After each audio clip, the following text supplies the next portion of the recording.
Aino hai Phaipika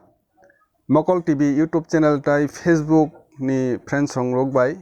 kok thaya thani share khaina hnai kai tam hongkai ani tini je subject abo hongkai tabuk je movement corona COVID-19 corona aboni bising lockdown ni bisingo school college rok raino close khaijak hongkai tabuk जों o jorao tam khaiman aboni bagi kisa work notei share khaina hni angma phaibijaha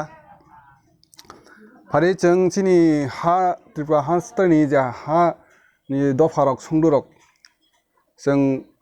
develop khainani chini hard work khainani obahai gila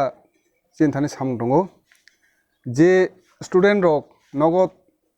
pori tongnai ba nogot tongo kisa jora mankhangkai जों gila mano जों samung srwngmano chini obahai net rogo tabuk kaham no post rok khaijak tongo bibinno dhoroner technology mobile repairing bike repairing obahai gila technology tongo technician tongo phari जों abono nog achuk srwngmano basa jara computer tongnai boro computer course nahar mano diploma course nahar mano tabuk belai jora kaham jehetu जों school